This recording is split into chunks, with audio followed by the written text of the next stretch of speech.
the colossal green Angelo engine of the Tesgam Express, one of Pakistan's most vital passenger trains, loomed over Kiran's pearl-white SUV like a prehistoric beast, sizing up its prey. The screech of 10,000 tons of steel grinding against the rails had been a physical violation, a sound that vibrated not just in her ears but in her very bones, rattling the imported leather seats and the half-full bottle of Evian in the cup holder for a terrifying heart-stopping second. As the train's massive catcher filled her entire windscreen, Kiran had tasted the metallic temps of genuine fear. It was a foreign, unwelcome sensation, like finding a weed in her prize-winning petunia bed. But then, it stopped, a mere 10 feet from her gleaming front bumper. The air, once filled with the thunder of the horn and the shriek of brakes, fell into a stunned, hissing silence, punctuated only by the panting of the engines, pneumatics, and the frantic thumping of her own heart. The fear evaporated as quickly as it had come, replaced by a surge of pure, unadulterated vindication. They stopped.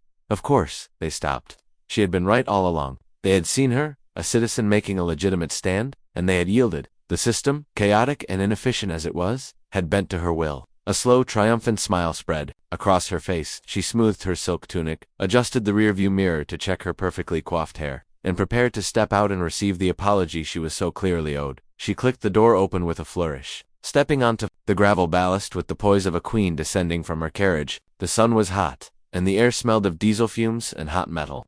She ignored the train driver, a portly man in a sweat-stained shalwar kameez, who was leaning out of his cabin window, his face a mask of apoplectic rage, shouting words in a Punjabi dialect too coarse for her to decipher, though their meaning was clear. He was merely a subordinate.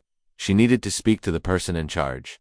From further down the track, she saw movement. A small motorized railway four-wheeled contraption with a sputtering two-stroke engine was buzzing towards them. On it stood a man. He wasn't wearing a suit or the crisp uniform she might have expected of a manager. He wore a simple, faded blue shirt, rolled up at the elbows, and gray work trousers tucked into sturdy boots.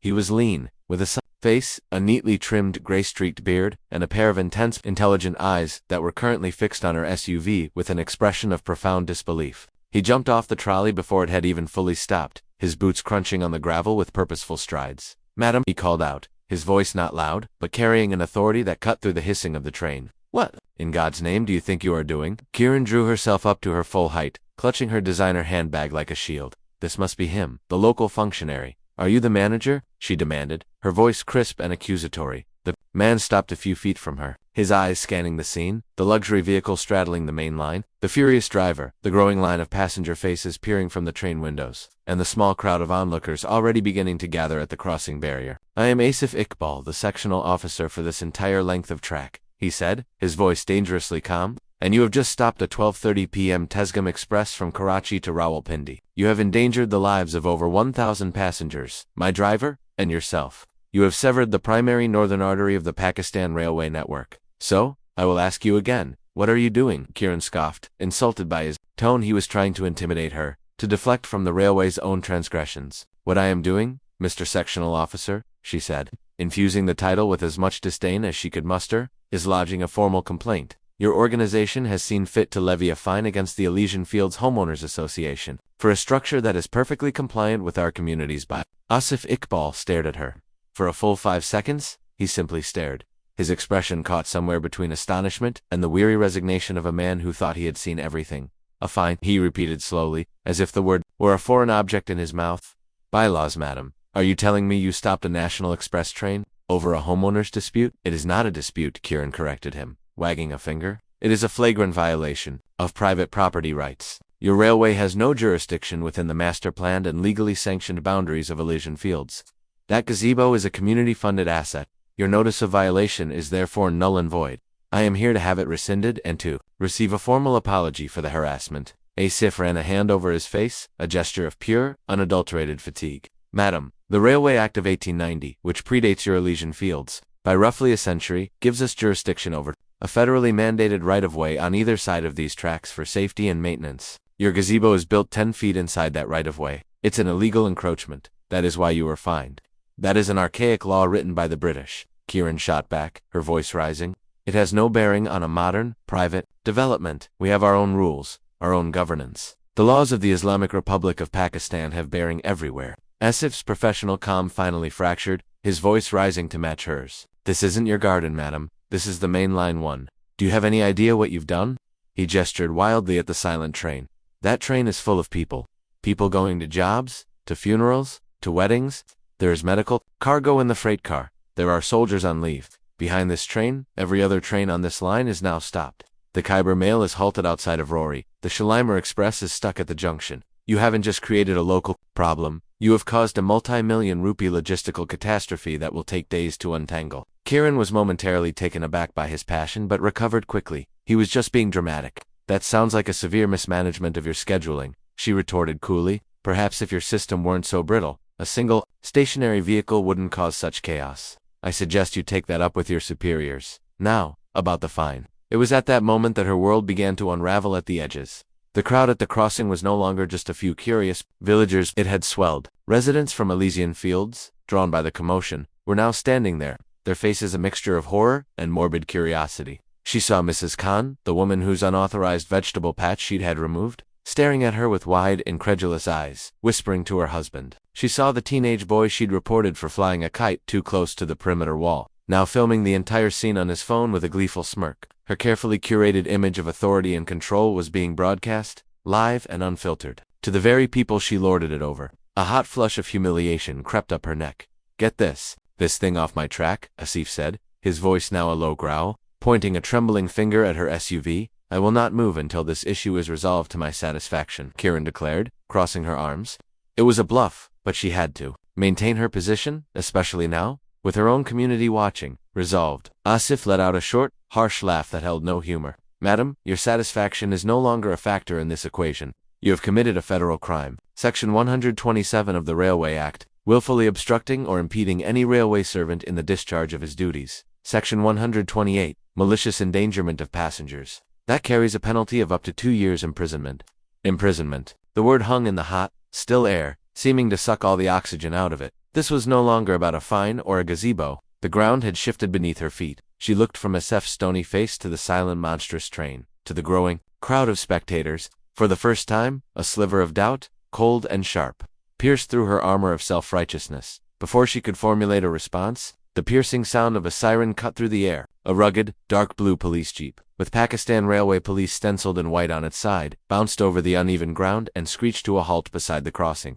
The Tana she had so dismissively mentioned earlier had materialized. 2 officers emerged. One was a young constable with a large mustache, holding a rifle. The other was an older, heavy-set man with a tired, authoritative air. His uniform was immaculate, and an impressive belly strained against the buttons of his shirt. He was Inspector Rias, and he looked at the scene with the bored expression of a man for whom human foolishness was a daily, predictable occurrence. He didn't bother speaking to Kiran first. He walked directly to Asif Iqbal. They exchanged a few, quiet, clipped sentences. Asif gestured towards Kiran, then the SUV, then the train. Inspector Rias nodded slowly, his gaze finally settling on Kiran. It was a flat, appraising look, devoid of any deference she was used to. He saw not the president of the Elysian Fields HOA, not the wife of a retired brigadier, but simply an obstruction, a problem to be cleared. He walked towards her, his footsteps heavy on the gravel.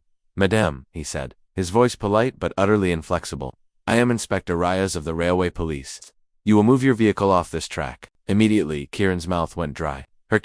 The world, which had for a moment held its breath, came crashing back into motion. Inspector Riaz's ultimatum hung in the air, as solid and unyielding as the steel rails at her feet. Handcuffs, the word was a poisoned dart, puncturing the bubble of her She could already feel the phantom cold of metal on her wrists, could picture the lurid headlines on some cheap news blog, the grainy phone footage going viral. The president of the Elysian Fields HOA, Kiran, wife of Brigadier Ret Kamal, arrested. On a railway track, the shame would be a stain that no amount of dry cleaning could ever remove. It would be a permanent, catastrophic blow to the one thing she valued above all else. Her reputation. Her jaw tightened. Her spine, which had been ramrod straight with indignation, now felt brittle. There was no choice, not really. To be arrested here, in front of the slack-jawed villagers, and, worse, the whispering, judging residents of her own community, was unthinkable. It was a defeat more total than simply moving her car. With a barely perceptible nod, sharp and resentful, she yielded. Fine, she bit out. The word tasting like ash. Inspector Riaz's expression didn't change. He simply stepped aside, clearing a path for her. It wasn't a victory for him, it was merely the restoration of order. As Kiran turned, she caught the eye of Asif Iqbal. He wasn't gloating. His face held a deep, profound weariness, the look of a man burdened by the foolishness of others. That look, more than the inspector's threats or the crowd's stares, was what truly ignited her fury. It was pity. He pitied her. The walk back to her SUV was the longest 10 yards of her life. Every crunch of her expensive sandals on the gravel was an indictment. She could feel hundreds of eyes on her back, a physical pressure. The phone cameras were still out, silently documenting her retreat. She imagined the video being shared on the Elysian Fields residents' WhatsApp group, captioned with laughing emojis, "Queen Kieran dethroned." Her hands trembled as she pulled the heavy door open and slid back into the driver's seat. The plush leather interior, usually a cocoon of comfort and superiority, now felt like a glass cage. She jabbed the start button. The engine purred to life, a sound that was usually a comfort but now felt like a taunt. With meticulous jerky movements, she put the SUV in reverse. She refused to look at the crowd, instead focusing on her reverse camera display. A pristine, digital view of the world she was backing away from. The SUV crawled backward off the tracks and onto the dusty service road. The moment her rear tires cleared the second rail, a sound erupted that made her jump in her seat. A deafening, prolonged blast from the Tesgum's horn. It wasn't a warning, it was a declaration, a bellow of steel and air, triumphant and dismissive. A second later, with a great groaning shudder, the train began to move. Slowly at first, then gathering speed, the carriages slid past her window. She saw a blur of faces pressed against the glass. A child pointing, a man giving her a thumbs down, an old woman simply shaking her head. Each window was a new judgment. In less than a minute, the entire train had thundered past, its red tail, light shrinking into the distance, leaving behind only a vibrating silence and the lingering smell of diesel. The world she had single-handedly stopped was moving on without her. The chaos was over. Hers was just beginning. She sat, hands clenched on the steering wheel, her knuckles white. The buzzing in her handbag started again, insistent and angry. With a sense of dread, she fished out the phone. "Brigadier Sahib," swallowing hard. She pressed the green icon. "Hello," she said, her voice attempting a composure she did not feel. The voice that answered was not shouting. It was worse. It was a low, controlled monotone, honed by 35 years in the Pakistan Army, a voice that could freeze lava. "Kieran, what have you done, Kamal?" "They were completely unreasonable," she began, launching into her pre-rehearsed defense. "The railway sent a ridiculous fine. They are encroaching on our property. And when I tried to discuss it with them, like a civilized person—" "Kieran," he cut her off, the single word sharp enough to draw blood. "I have just received a call from General Tariq, not a social call. He is a board member of the Ministry of Railways. He wanted to know if my wife had lost her senses. He used the phrase national security incident. He was not joking. National security? That's absurd. It was a simple matter of a gazebo. You parked your car on the main railway line to Rawalpindi and held up an express train. For the better part of an hour." The ice in his voice was beginning to crack, revealing the volcanic rage beneath. "Do you have any comprehension of the sheer stupidity of that act? The scandal? My name, our name, is attached to this circus. I was defending our community's rights," she insisted, her voice trembling with a mixture of fear and defiance. "Your community is a collection of houses with a pretentious gate. It is not a sovereign state. You do not get to declare war on a federal institution because you don't like a fine." He took a deep, steadying breath. "I have been assured by General Tariq that if you cooperate fully, we may be able to manage. This you will do exactly as the railway police say. You will be polite, you will be compliant. You will not mention my name or my rank unless your life is in immediate danger. You have already caused enough damage. Do you understand me, Kieran?" The question was not a request for confirmation. It was an order. The power dynamic she enjoyed in every other aspect of her life was inverted with him. In the world of elite fields, she was the commander-in-chief. To the brigadier, she was a subaltern who had just committed a catastrophic tactical error. "Yes, Kamal," she whispered. "We will discuss your judgment when you get home." The line went dead. She stared at the phone, her face pale. "We will discuss your judgment." That was a phrase that promised hours of cold, dissecting lectures on honor, duty, and the irreparable harm she had done to his legacy. A sharp rap on her window made her flinch. It was Inspector Reyes. "Madame," he said, his face impassive. "Please follow me to the station. We need your statement." The drive to the railway police Tana was a journey into another world. She left the manicured, sanitized boulevards of Elysian Fields, passing through the Grand Gate, a gate that now felt like a foolish theatrical propand into the messy, vibrant, chaotic reality of the town proper. Her gleaming white SUV, a symbol of untouchable status within her community, felt garish and vulnerable here, trailing behind the battered blue police jeep through streets teeming with motorbikes, rickshaws, and pedestrians who gave her vehicle resentful glances. The station itself was a drab, two-story concrete building from the 1970s, painted a faded yellow. Inside, the air was thick and still, smelling of dust, strong, sweet tea, and old paper. A ceiling fan wobbled arthritically, stirring the heat without relieving it. The walls were adorned with peeling paint and framed fly-specked portraits of uniformed dignitaries. This was the beating heart of the bureaucratic world she so despised. And now she was trapped within it. She was led into Inspector Riaz's office. It was a small, cramped room dominated by a large wooden desk, buried under towers of files tied with red string. Asif Iqbal was already there, sitting in one of the two rickety visitor chairs, a file open on his lap. He looked up as she entered, his expression unreadable. "Please, have a seat, madam," Inspector Reyes said, gesturing to the empty chair. He sat down behind his desk with a heavy sigh, the springs of his own chair groaning in protest. "Now, we need to formalize your statement. Full name, please." "Kiran Kamal," she said stiffly, "wife of Brigadier retired Kamal Ahmed." Yes, she hated the way he said it, as if it were her only defining characteristic. He made a note, vehicle registration, driver's license.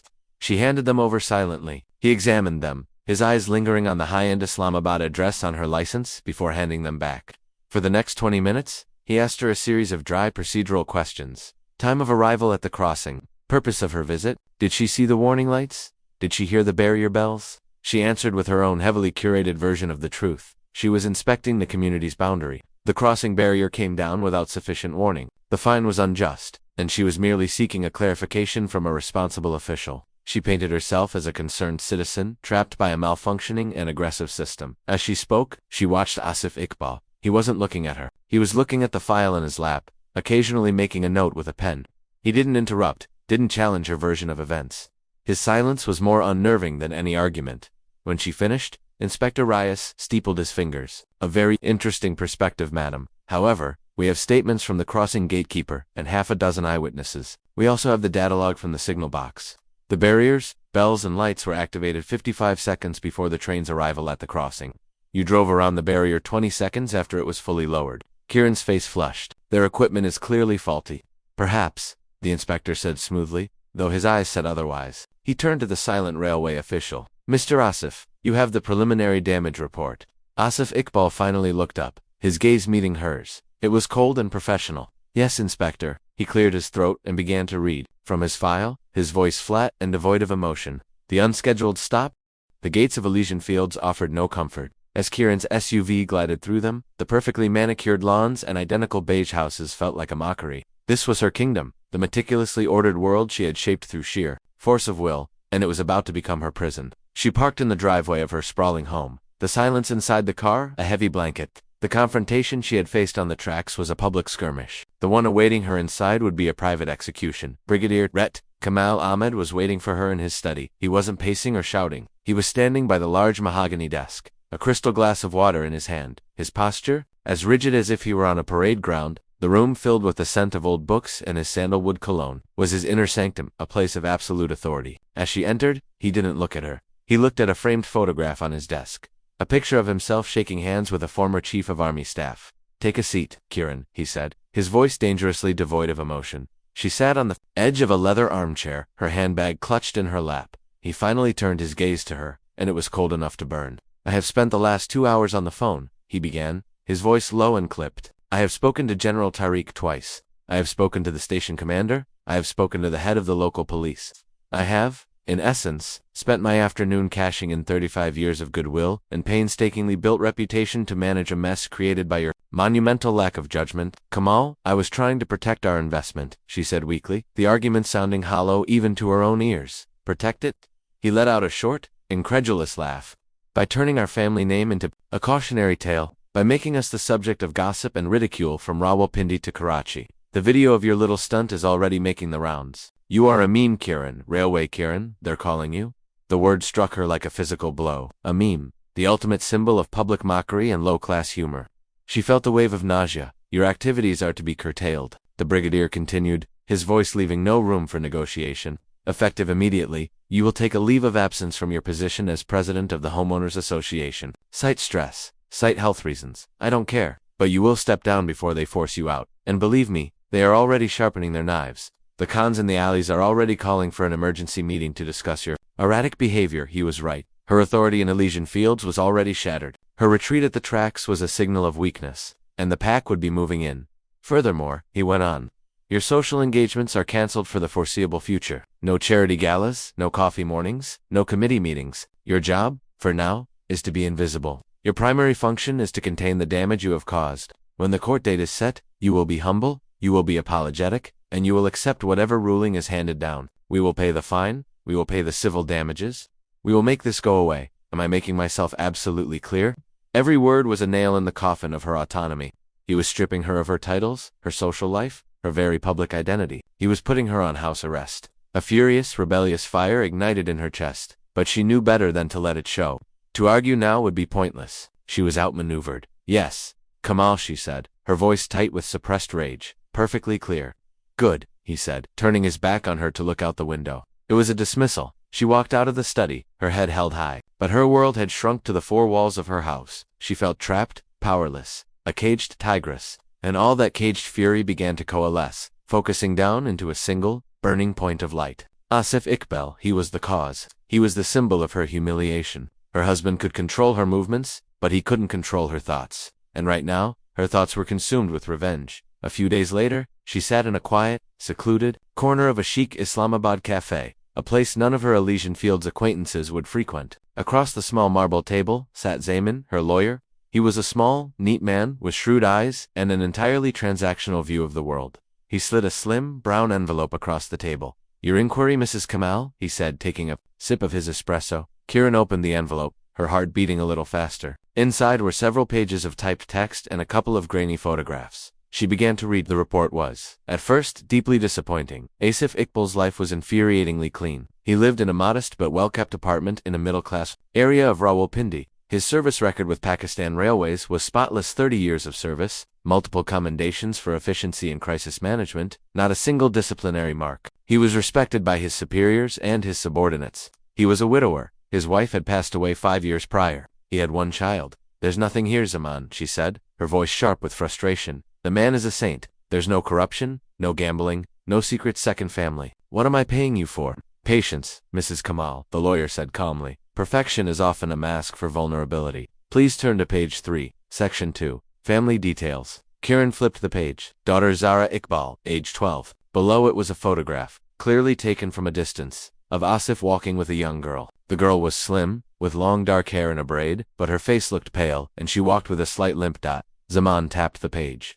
Zara Iqbal was diagnosed 3 years ago with a severe and aggressive form of juvenile rheumatoid arthritis, which has developed into a more complex autoimmune disorder. It's a chronic condition, painful, degenerative if not properly managed. Kieran looked up, her eyes narrowing. This was different. The management, Zaman continued, sensing he now had her full attention, requires consistent treatment with a very specific, very expensive biologic drug, an imported monoclonal antibody called Remicade. It isn't manufactured in Pakistan. Each infusion costs a small fortune. According to my sources at his bank, Mr. Iqbal's salary, while respectable for a civil servant, is almost entirely consumed by his daughter's medical expenses. He has no significant savings. He took out a substantial loan 2 years ago against his pension to cover the costs. He is, to put it plainly, financially stretched to the absolute limit. Any disruption to his income, or to the availability of that specific medicine, would be catastrophic for him. Kieran stared at the photograph of the pale young girl. An ordinary person might have felt a pang of sympathy, of pity, but Kieran was not an ordinary person. Pity was a weakness.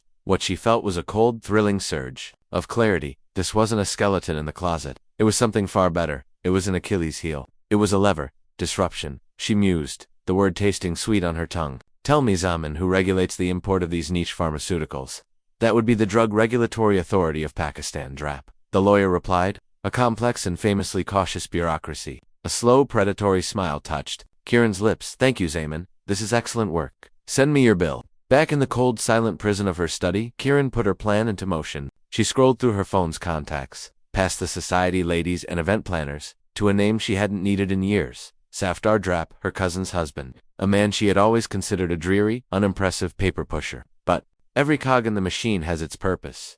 She dialed the number. "Safdar, darling. It's Kieran," she trilled, her voice dripping with manufactured warmth.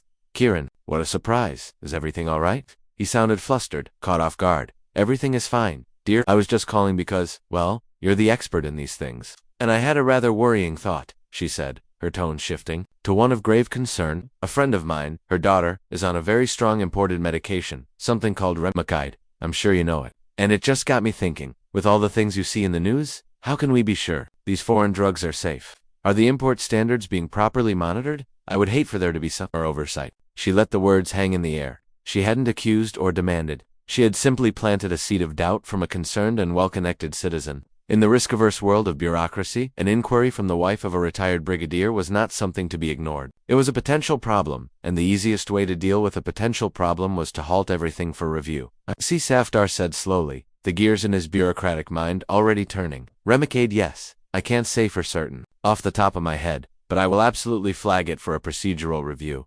We can't be too careful. Thank you for bringing this to my attention, Kieran. Oh, it's nothing, darling. Just a citizen's duty, she said sweetly, and ended the call. She sat back in her chair, a profound sense of satisfaction washing over her. She had just fired a torpedo, silent and unseen, into the heart of Asif Iqbal's life. 2 weeks passed. Life in Elysian Fields had indeed changed. At an emergency HOA meeting she was not invited to, Mrs. Kantha, once timid vegetable grower, had successfully tabled a motion for a full, independent audit of the association's finances during Kieran's presidency. Her reign was. The night before the meeting was a long one. A cold war descended upon the brigadier's house, a silence more profound and menacing than any argument. Kamal had retreated to his study, but the disapproval radiated from under the closed door. Like a physical force, when he finally emerged for a late dinner, he regarded Kieran with a look she had never seen before. Suspicion. This offer from the railway makes no sense, he stated, not asking. He moved the food around on his plate, his appetite gone. It is a tactical absurdity. One does not surrender a position of overwhelming advantage without a compelling reason. They have you cornered legally and financially. To simply drop everything in exchange for a conversation, it's a feint, a trap. What could he possibly want? Kieran asked, trying to sound dismissive, but her voice was thin. That is what concerns me, the brigadier said, pinning her with his gaze.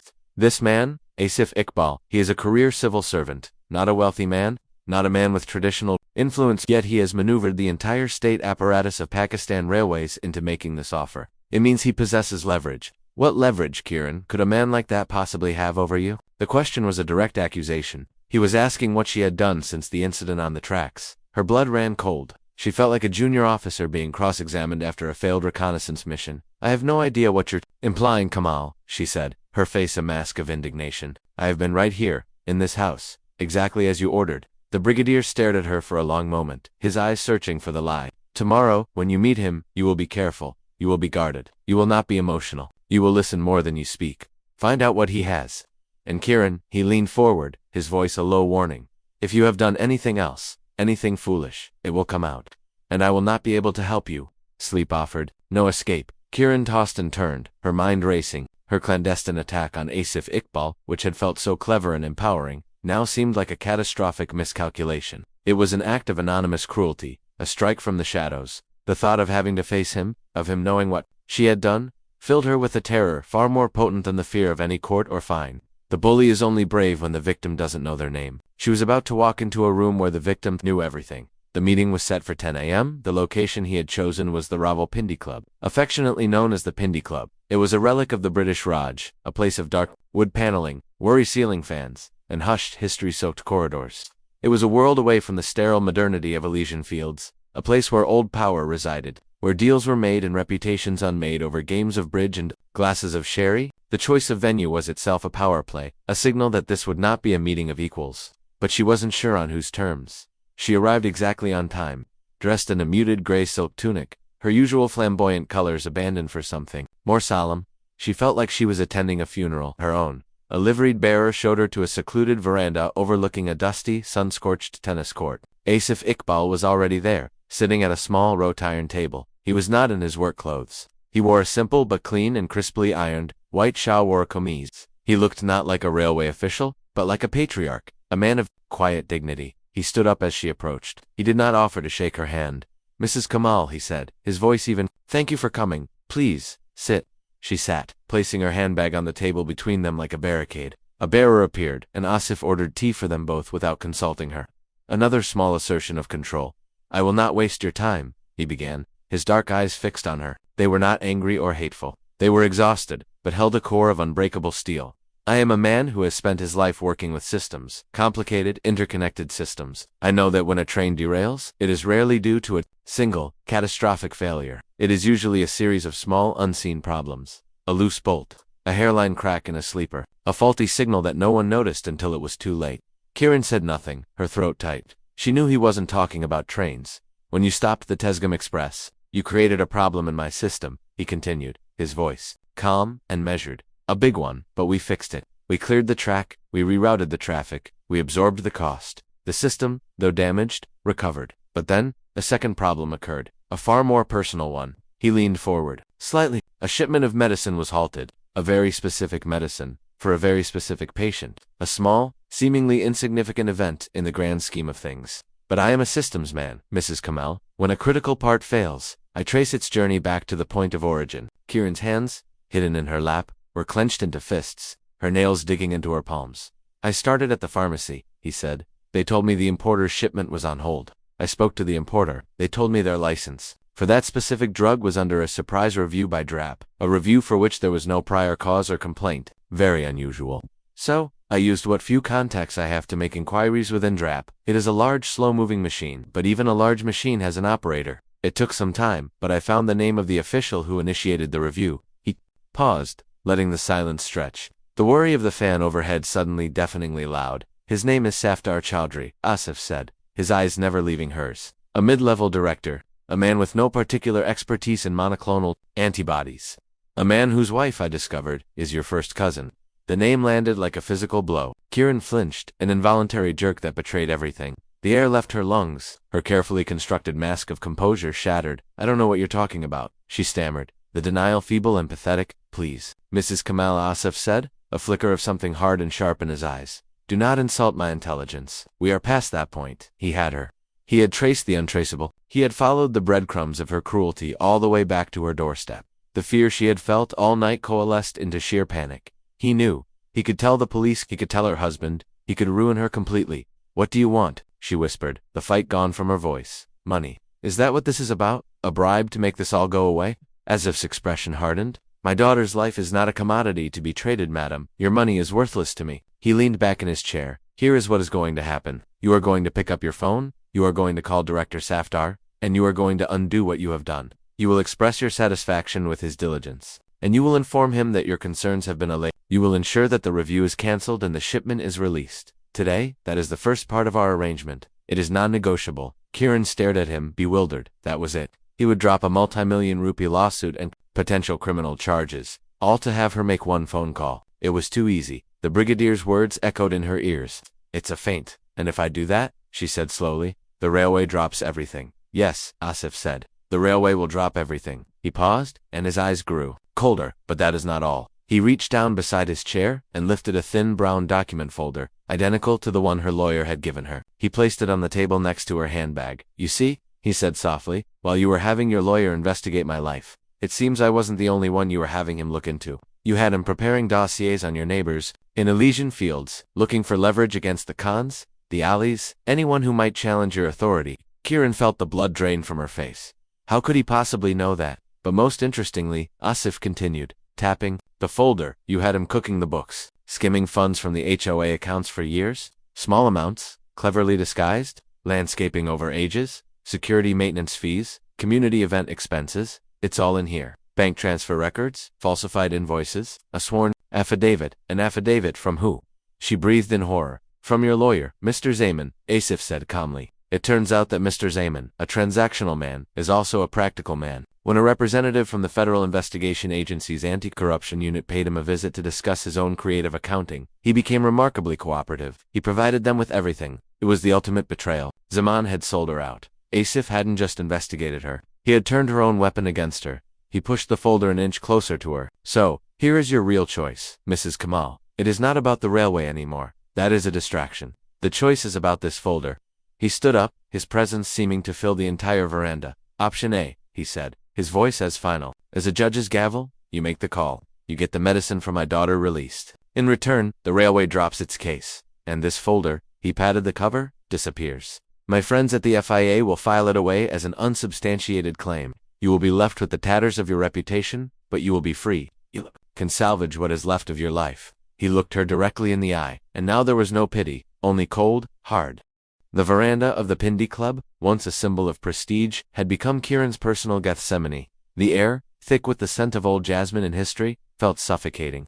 For a long, paralyzing moment, she could only stare at the brown folder. It was a bomb sitting on the table, and her entire life was the blast radius. Option B was not a choice. It was annihilation. It was the end of her marriage, her social standing, and her freedom. Option A was ruin, but a ruin she might just survive. It was the difference between a quick death and a long, painful life in exile. With the bitter taste of bile in her throat, she chose exile. She stood up, her movements stiff and robotic. She picked up the folder, its cheap cardboard cover feeling heavier than a bar of gold. She walked away from the table without a word, her back ramrod straight, a pantomime of defiance that fooled no one, least of all herself. The walk through the hushed corridors of the club and out into the searing heat of the parking lot was a walk of shame more profound than any she had ever imagined. The stares she had endured on the railway tracks were from strangers and less. This defeat was administered by a man she had underestimated, a man who had peeled back every layer of her life and found the rotten core. She didn't drive home. She couldn't face the brigadier, not yet. She drove to a secluded spot overlooking the city, a scenic viewpoint that was little more than a dusty patch of earth littered with broken glass. Here, in the sterile bubble of her SUV, with the windows up and the air conditioning blasting, she finally allowed herself to tremble. The dossier sat on the passenger seat, radiating a toxic energy. With shaking hands, she took out her phone. She scrolled to Safdar's number. Swallowing her pride, a jagged painful pill, she dialed Kieran. "So good to hear from you again," he began cheerfully. "Safdar," she said, her voice a low, controlled monotone. "Regarding our previous conversation about the drug remake, I've made some further inquiries myself. It seems my friend was misinformed. The drug is perfectly safe. The sourcing is impeccable." There was a confused silence on the other end. "But, you were so concerned. You said, 'My concerns have been addressed.'" She cut him off, the words feeling like acid on her tongue. "You have been wonderfully diligent, as always, but the review is no longer necessary. In fact, its continuation is causing undue hardship for patients who rely on it. You must release the hold immediately. It is a matter of some urgency." "Well, Kieran, it's not that simple," he sputtered. "A formal review has been initiated. There are protocols." "Safdar," she said, her voice dropping to an icy whisper, a sliver of her old self returning. "I am calling you as a courtesy. The people for whom this is a matter of urgency are not without influence. It would be unfortunate if your commendable caution were to be misinterpreted as bureaucratic obstruction. See to it that the shipment is cleared. Today, am I understood?" The threat, veiled as it was, landed. "Yes, Kieran," he said, his voice now small and nervous, crystal clear. "I'll make the calls right away." She ended the call without another word and threw the phone onto the seat. The first part of her humiliation was complete. Now, for the second, she stared at the folder. She couldn't take it home. She couldn't risk the brigadier ever seeing it. It had to cease to exist. She got out of the car, carrying the folder and a lighter from the glove compartment. Finding a small, clear patch of dirt, she opened the folder one last time. She saw the damning bank statements, the forged invoices bearing her signature, the neat, typed confession from Zaman, the lawyer who had betrayed her.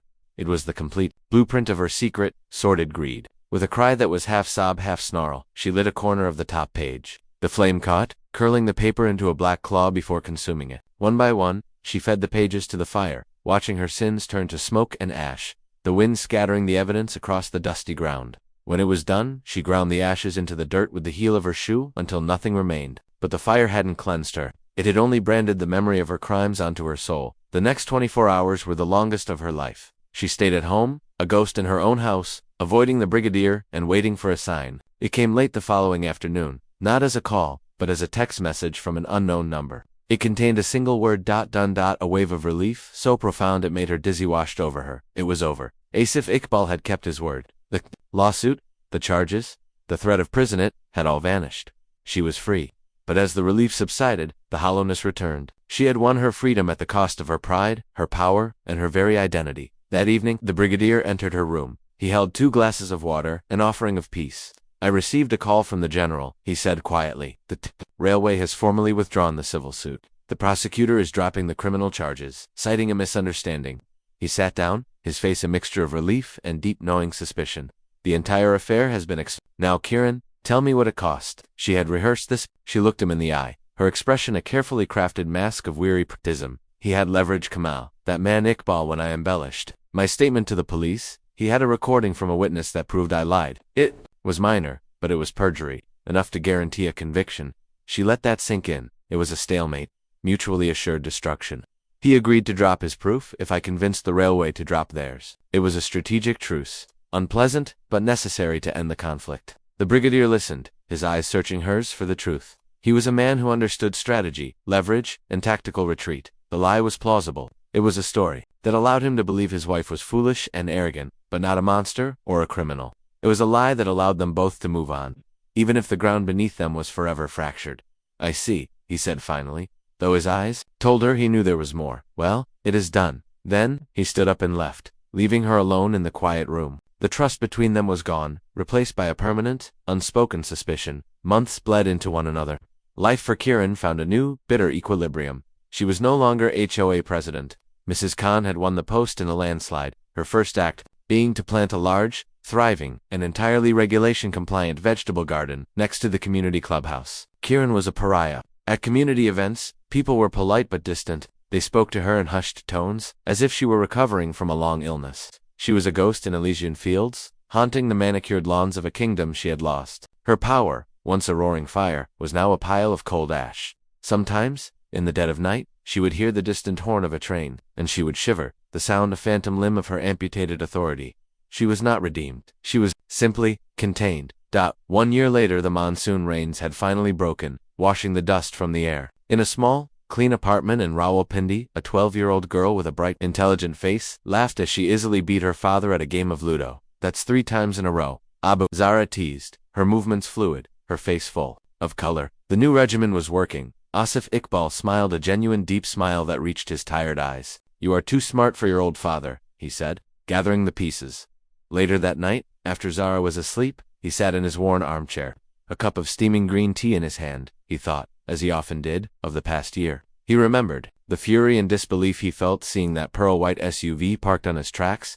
He remembered pulling up in his sputtering maintenance trolley, his emergency train engine, as his men jokingly called it, and coming face to face with a brand of arrogance so profound it defied logic. He had seen the system he dedicated his life to, brought to its knees by a dispute over a gazebo. He stood and walked to the sturdy wooden desk in the corner. He unlocked the bottom drawer, a drawer his daughter knew was never to be opened. From it, he pulled a thin brown folder. It was identical to the one Kieran had burned, but this was no copy. This was the original, complete with Zaman's signed, witnessed affidavit. He ran a hand over the cover. He had kept his word. The FIA case was dormant. The railway had moved on. Kieran had been left to her gilded cage, but he had kept the bomb. He had kept his leverage. He looked through the window, towards the distant, glittering lights of Islamabad where she lived. Why had he kept it? Was it an insurance policy against a woman he knew could not be trusted? Was it a weapon held in reserve? A reminder that even a man of systems must sometimes possess an instrument of chaos? Or was it something else? A complex, perhaps even merciful, act.